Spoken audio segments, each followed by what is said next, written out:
Your study YouTube channel. Subscribe now.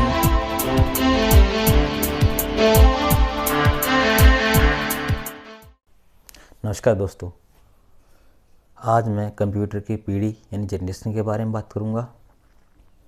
तो प्रथम पीढ़ी 1946 से लेकर 1956 तक चली। द्वितीय पीढ़ी 1956 से लेकर 1964 तक चली।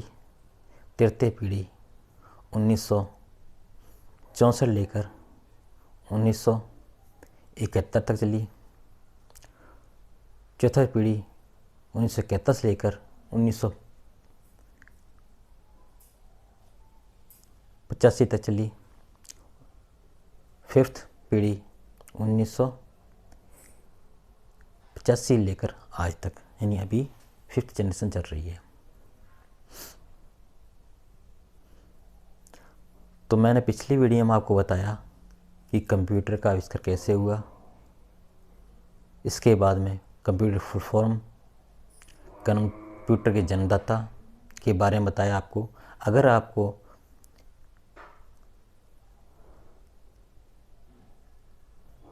नहीं मालूम कि कंप्यूटर का आविष्कार कैसे हुआ, किसने किया, कंप्यूटर फुल फॉर्म, तो डिस्क्रिप्शन में लिंक दिया हुआ है, तो आप डिस्क्रिप्शन में लिंक जाकर वीडियो को चेक कर सकते हैं। तो आज मैं बताऊंगा कंप्यूटर का विकास यानी कंप्यूटर की पीढ़ी। तो प्रथम पीढ़ी कंप्यूटर की, जो कि 1946 से लेकर 1956 तक चली। तो इस जनरेशन के कंप्यूटर में वैक्यूम ट्यूब का इस्तेमाल किया गया। तो मैं आपको बता दूं कि पहला एग्ज़ाम में आने वाला जो क्वेश्चन है वो बता दूं आपको, आपसे पूछा जाता है कि प्रथम पीढ़ी कंप्यूटर में किस तकनीक का प्रयोग किया गया। तो आपको फिर बता दूं आपको, प्रथम पीढ़ी कंप्यूटर में वैक्यूम ट्यूब का प्रयोग किया गया।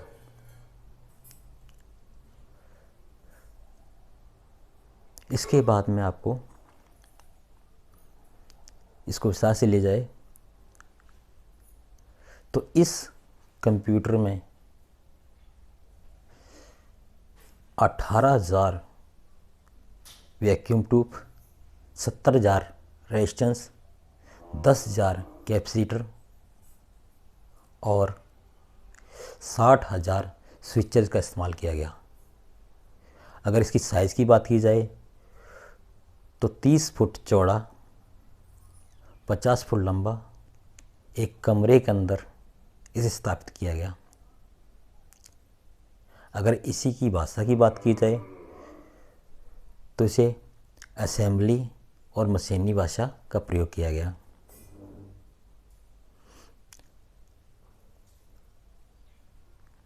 वैक्यूम ट्यूब का इस्तेमाल होने की वजह से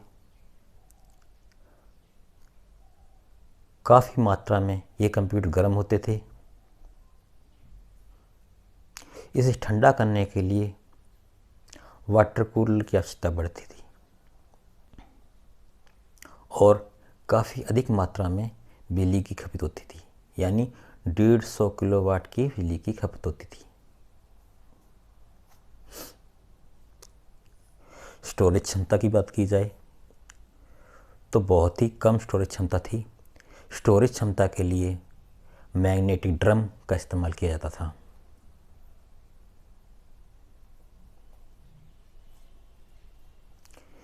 ये कंप्यूटर विश्वसनीय कंप्यूटर नहीं थे। इस कंप्यूटर की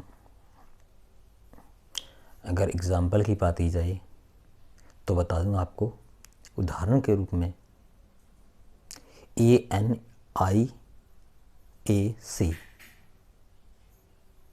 कंप्यूटर उदाहरण है। ENIAC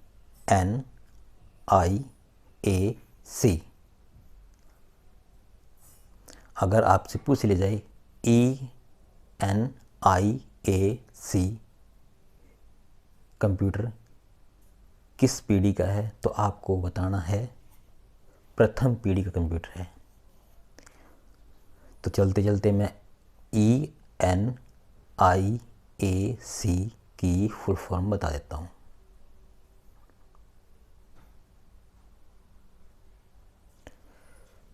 तो E इलेक्ट्रॉनिक्स, N से न्यूमेरिक, I से इंटीग्रेटेड,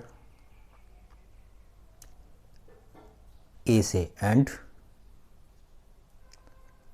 C से कंप्यूटर। एक बार फिर बता दूं, E से इलेक्ट्रॉनिक्स, N से न्यूमेरिक, I से इंटीग्रेटेड, A से एंड, C से कंप्यूटर। अगर सेकंड की उदाहरण ली जाए, IBM 701। अब मैं आपको बता दूं IBM की फुल फॉर्म होती है इंटरनेशनल बिजनेस मशीन। एक बार फिर, I से इंटरनेशनल, B से बिजनेस, M से मशीन। तो इसी प्रकार सेकंड पीढ़ी जो चली 1956 से लेकर 1964 तक,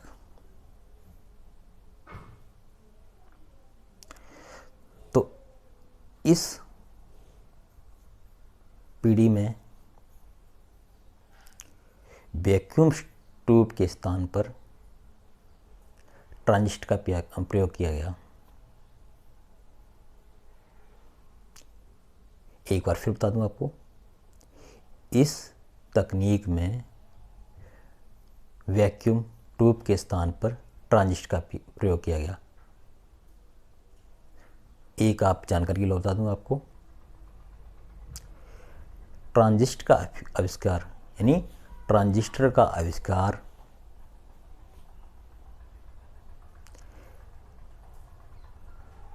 विलियम शोकले ने किया था 1948 ईस्वी में।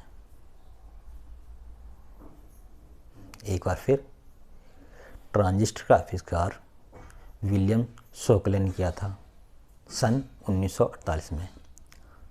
अब आपको पूछा जाने वाला एग्ज़ाम में क्वेश्चन है कि ट्रांजिस्टर का आविष्कार किसने किया।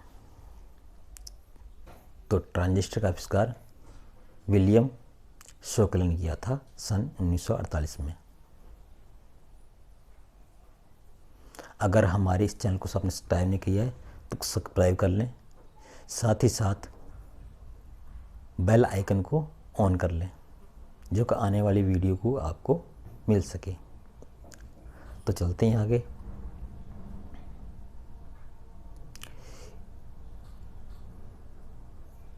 तो सेकंड पीढ़ी में ट्रांजिस्टर का प्रयोग किया गया। इस तकनीक से साइज और लागत में कमी आई। तृतीय पीढ़ी 1964 लेकर 1971 तक। इस पीढ़ी में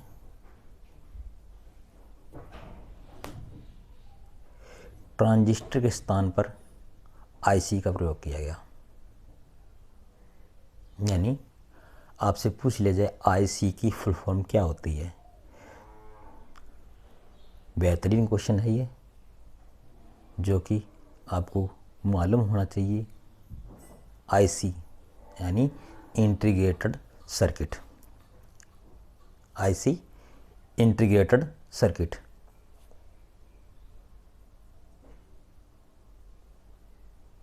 तो आईसी मान ली 3 लाख ट्रांजिस्टर की जगह एक ही आईसी लगा दी जाए, यानी 3 लाख ट्रांजिस्टर की जगह एक ही आईसी लगा दी जाए तो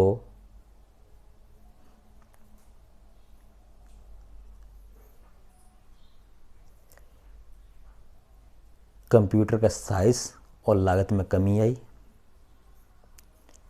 जिससे प्रथम और द्वितीय पीढ़ी के कंप्यूटर की तुलना में ये कंप्यूटर की कीमत कम हो गई।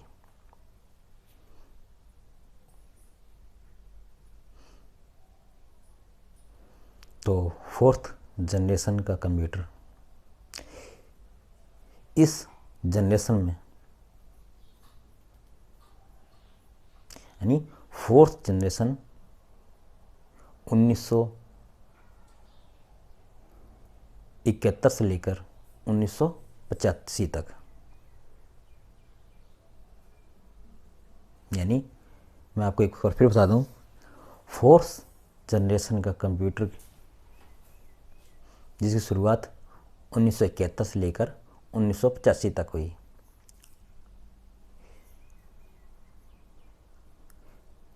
इस पीढ़ी के कंप्यूटर में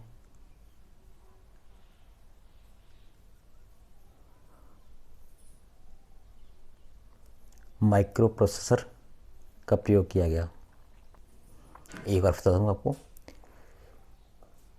चतुर्थ पीढ़ी के कंप्यूटर में आईसी के स्थान पर माइक्रो प्रोसेसर का प्रयोग किया गया।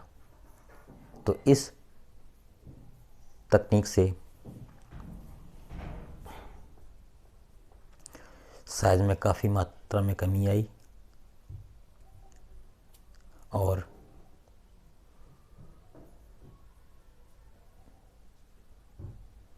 इसी के साथ हार्वर्ड विश्वविद्यालय के विद्यार्थी यानी छात्र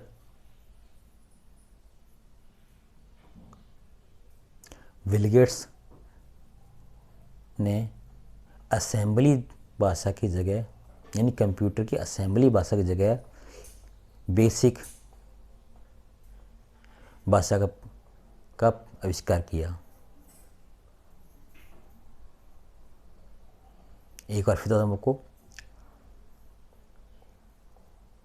हार्वर्ड विश्वविद्यालय के छात्र बिल गेट्स ने बेसिक भाषा का आविष्कार किया।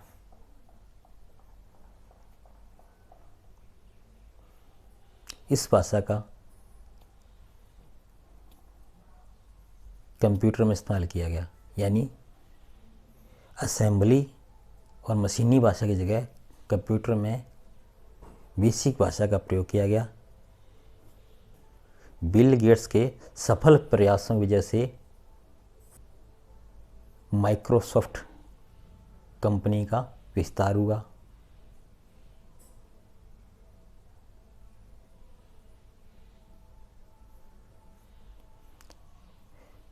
धीरे धीरे माइक्रोसॉफ्ट ने पूरी दुनिया में अपना स्वायत्ता बना लिया।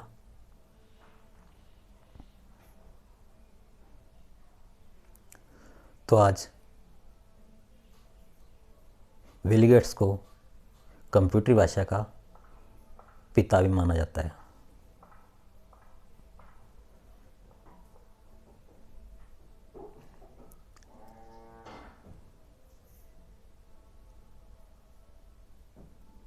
आपको बता दूं,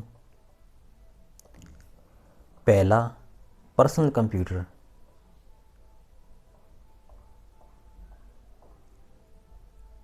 IBM कंपनी ने बनाया था। आपको मैंने पहले ही बताया, IBM की फुल फॉर्म है इंटरनेशनल बिजनेस मशीन। तो पांचवीं पीढ़ी 1985 से लेकर आज तक शुरू हुई। इस पीढ़ी में कंप्यूटर का प्रयोग तकनीकी, वैज्ञानिक, औद्योगिकी, साथ में एजुकेशन क्षेत्र में प्रयोग किया गया। इसी पीढ़ी में लैपटॉप कंप्यूटर का आविष्कार किया।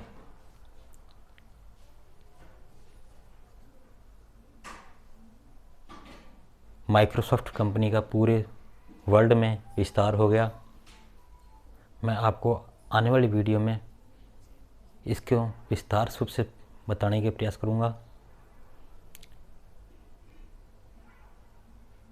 अगर आपने हमारे इस चैनल को सब्सक्राइब नहीं किया है तो सब्सक्राइब कर लें, साथ ही बेल आइकन को ऑन कर लें।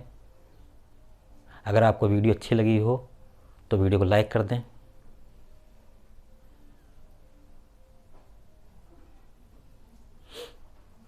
धन्यवाद।